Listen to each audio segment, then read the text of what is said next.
Dear students, myself Afsar Naseem, I am assistant professor in the Department of Chemistry, Mirza Ghalib College, Gaya.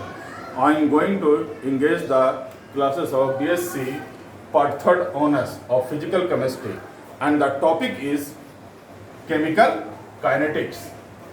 Chemical के मतलब तो आप chemistry में जानते ही होंगे, and in chemistry the meaning of kinetics is motion.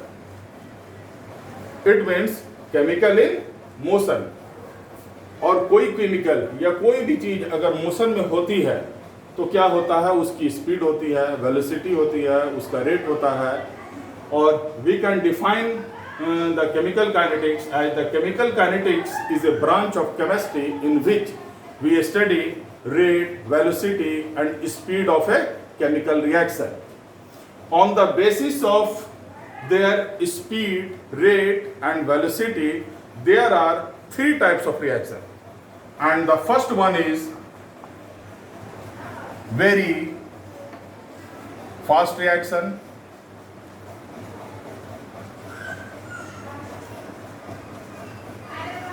Very fast reaction किसको कहते हैं? जितने भी आयोनिक रिएक्शन हैं, जितने भी आयोनिक रिएक्शन हैं ये वेरी फास्ट रिएक्शन होते हैं। जितने भी आयनिक रिएक्शन हैं ये वेरी फास्ट रिएक्शन होते हैं। जैसे एक रिएक्शन यहाँ पे हम लोग एज एग्जांपल लेते हैं, जैसे NaCl AgNO3 के साथ अगर रिएक्ट करता है तो AgCl बनाता है प्लस NaNO3 बनाता है। देखिए ये कंप्लीट आयनिक रिएक्शन है। जैसे सोडियम पे +4, क्लोरीन पे माइनस, सिल्वर पे प्लस, नाइट्रेट पे माइनस, यहाँ प्लस, यहाँ माइनस, यहाँ प्लस, यहाँ, ये कंप्लीट आयनिक रिएक्शन है और ये रिएक्शन बहुत फास्ट होते हैं। इस तरह की रिएक्शन को जो है हम लोग यहाँ डिटरमाइन नहीं करते हैं क्योंकि ये इंडस्ट्रियल पर्पज से यूजफुल नहीं होते हैं। ठीक है, इस तरह के रिएक्शंस को हम लोग इस चैप्टर में नहीं पढ़ेंगे, इसलिए इस तरह के रिएक्शन को यहाँ हम लोग स्टडी नहीं करेंगे। दूसरा जो रिएक्शन होता है वो very slow reaction, very slow reaction. Very slow reaction कौन सा होता है? जैसे फॉर एग्जांपल हम यहाँ पे लेते हैं रस्टिंग ऑफ आयरन,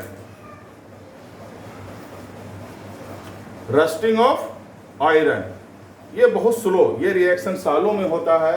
लोहे में जंग लगना, रस्टिंग ऑफ आयरन के मीन्स होता है लोहे में जंग लगना।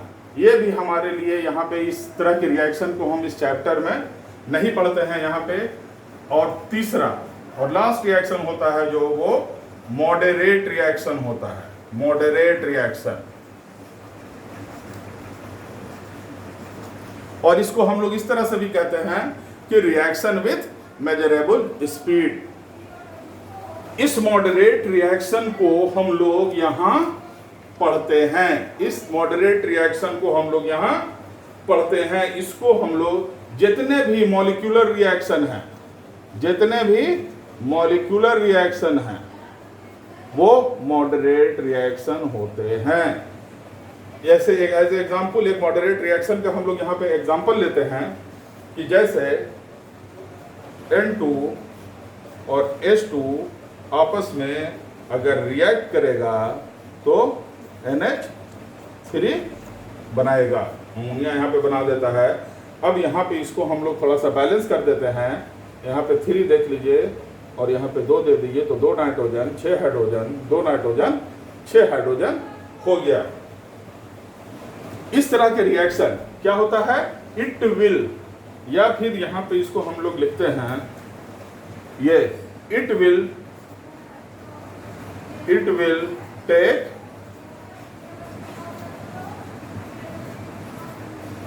टाइम। तो अब तक हम लोगों ने, अच्छा ये जो कुछ आप देख रहे हैं ये आपके सिलेबस में नहीं है, ये for the concept, for basic concept यहाँ पे आप लोगों को बताया जा रहा है कि केमिकल काइनेटिक्स क्या है उसमें किस तरह के रिएक्शंस होते हैं, किस तरह के रिएक्शंस को हम लोगों को यहाँ पे स्टडी करना है। तो फाइनली हम लोग ये कह सकते हैं कि मॉडरेट रिएक्शन को हम लोग यहाँ देखेंगे। थोड़ा सा और कुछ हम इसके बारे में कुछ बेसिक कंसेप्ट हम ले लेते हैं यहाँ पे, कि कुछ बेसिक कंसेप्ट यहाँ पे और हम ले लेते हैं।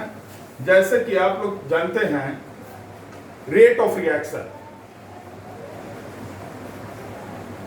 Chemical kinetics deal with rate of reaction, है ना। रेट ऑफ रिएक्शन किसको कहते हैं, या फिर जैसे कि रेट ऑफ रिएक्शन में हम लोग यहाँ पे जानते हैं कि चेंज इन कंसंट्रेशन किसको कहते हैं, हम लोग जानते हैं इसको ऑलरेडी, पहले हम लोगों ने पढ़ चुका है, हम लोग पढ़ चुके हैं। Change in concentration of reactant and product with respect to time.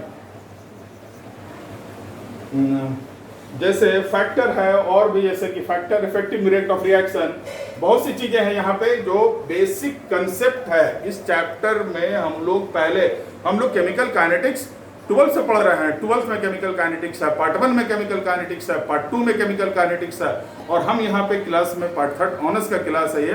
तो ये सब बेसिक चीजें हैं जो कि एक बार चैप्टर शुरू, जो सिलेबस में हम लोगों को पढ़ना है वो शुरू करने से पहले हम लोग कुछ जान लें, ताकि हम लोगों को आगे समझने में कोई परेशानी ना हो।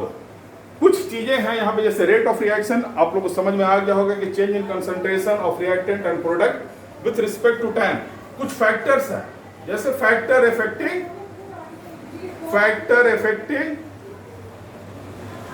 Rate of reaction. कुछ फैक्टर हैं, जैसे कि factor affecting rate of reaction में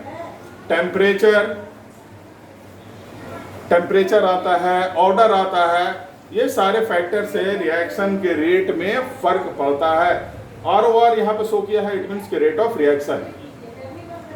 आपने पढ़ा होगा टेम्परेचर, ऑर्डर ऑफ, आपने इसमें पढ़ा होगा टेम्परेचर के बारे में, किस तरह से टेम्परेचर इफेक्ट करता है। टेम्परेचर में आर्हेनियस इक्वेशन आपने पढ़ा होगा, ऑर्डर ऑफ रिएक्शन पढ़ा होगा। आप यहाँ पे आपने और भी चीजें हैं जो आपने पढ़ा होगा, लेकिन हम यहीं पे ये ऑर्डर ऑफ रिएक्शन को हम लोग यहाँ पे ऑर्डर ऑफ रिएक्शन पढ़ा होगा, मॉलिक्यूलरिटी ऑफ रिएक्शन पढ़ा होगा। ये ऑर्डर किसको कहते हैं, या ऑर्डर ऑफ रिएक्शन, अब इतना हम यहाँ डिटेल पे नहीं जाएंगे, अब हम लोग सिलेबस पे आएंगे। यहाँ पे ऑर्डर ऑफ रिएक्शन में जिस तरह से फर्स्ट ऑर्डर होता है, सेकंड ऑर्डर होता है, थर्ड ऑर्डर रिएक्शन होता है, थर्ड ऑर्डर रिएक्शन होता है। तो ये हम लोगों को बीएससी पार्ट 3 ऑनर्स में फर्स्ट ऑर्डर बीएससी पार्ट 1 में पढ़ना है, सेकंड ऑर्डर बीएससी पार्ट 2 में पढ़ना है, और ये थर्ड ऑर्डर हम लोगों को बीएससी पार्ट 3 ऑनर्स में पढ़ना है। Now come on the syllabus, जहां तक पता है कुछ कंसेप्ट आप लोगों को केमिकल काइनेटिक्स का क्लियर हो गया होगा कि केमिकल काइनेटिक्स में क्या क्या हम लोगों को पढ़ना है, किस तरह से पढ़ना है, और आप लोग पहले भी इसकी स्टडी किए होंगे। अब हम लोग आते हैं कि काइनेटिक्स ऑफ, जो आपके सिलेबस में है, kinetics of third order reaction, kinetics of third order reaction. ठीक है, kinetics of third order reaction को हम लोग थोड़ा सा एक्सप्लेन कर देते हैं कि kinetics of third order reaction किसको कहते हैं। तो kinetics of third order reaction जो है, we can say that it is a chemical reaction is said to be third order. It is a chemical reaction is said to be third order if its rate depend on three concentration term.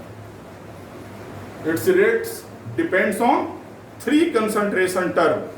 अब उसको हम लोग यहाँ पे देखते हैं कि इसकी रेट 3 कंसंट्रेशन टर्म से कैसे डिपेंड करता है। And we can say that कि a third order reaction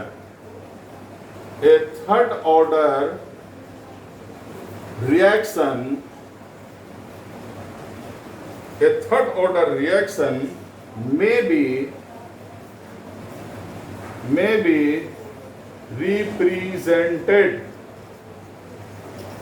represented as a third order reaction may be represented as, जैसे हम लोग यहाँ पे लिखते हैं type 1, type 2, type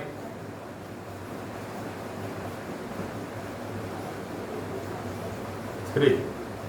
third order reaction में ये 3 तरह के रिएक्शन को हम रिप्रेजेंट कर सकते हैं। एक रिएक्शन को 3 तरह से रिएक्शन कर, जैसे कि ए एक प्रोडक्ट है ना, इसका 3 मॉलिक्यूल हम लेते हैं और वो रिएक्शन में भाग लेता है और प्रोडक्ट बनाता है।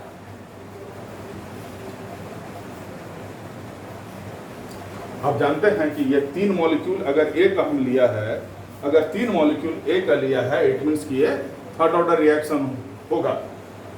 अर्लियर आपने पार्ट 1 में पार्ट 2 में पढ़ा होगा कि फर्स्ट ऑर्डर किसको कहते हैं, थर्ड ऑर्डर, जहां पे रिएक्टिंग सब्सटेंस का अगर किसी का भी कंसंट्रेशन, किसी भी एक प्रोडक्ट का कंसंट्रेशन अगर इंगेज होता है तो वो फर्स्ट ऑर्डर होता है, 2 का होता है तो सेकंड ऑर्डर होता है, और 3 का तो वो थर्ड ऑर्डर है। यहाँ पर कंसंट्रेशन जो है ए का जो प्रोडक्ट है वो 3 टाइम्स है, 3 into A, यानी इसकी मॉलिक्यूलरिटी हम लोग लेते हैं, यानी कि 3 into A, इट मीन्स कि ये थर्ड ऑर्डर रिएक्शन है। इसी को हम लोग अगर 2 प्रोडक्ट है, 2 रिएक्टेंट है, एक मॉलिक्यूल ए का लिया, 2 मॉलिक्यूल हम बी का लेते हैं, यानी 2 1 3, तो ये भी एक थर्ड ऑर्डर रिएक्शन हुआ।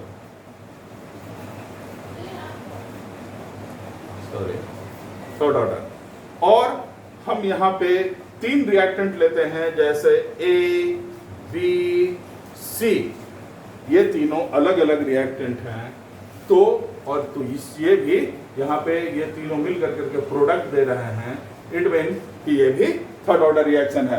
तो थर्ड ऑर्डर रिएक्शन जो हम लोगों ने अभी पढ़ा है कि मे बी रिप्रेजेंटेड एज, तो इसको हम लोग 3 तरह से रिप्रेजेंट कर सकते हैं। टाइप 1 को इस तरह से रिप्रेजेंट करेंगे, टाइप 2 जहां पे 2 रिएक्टेंट इन्वॉल्व होगा, और टाइप 3 जहां पे कंसंट्रेशन ऑफ 3 रिएक्टेंट इन्वॉल्व होगा।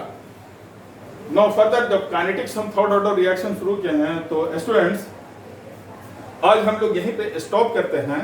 इसके बाद हम लोग 1 by 1 फर्स्ट काइनेटिक्स हम लोग टाइप 1 का काइनेटिक्स को हम लोग सॉल्व करेंगे, टाइप 1 के काइनेटिक्स को, फिर टाइप 2 के टाइप 2 के काइनेटिक्स को, फिर टाइप 3 के काइनेटिक्स को। थैंक्स।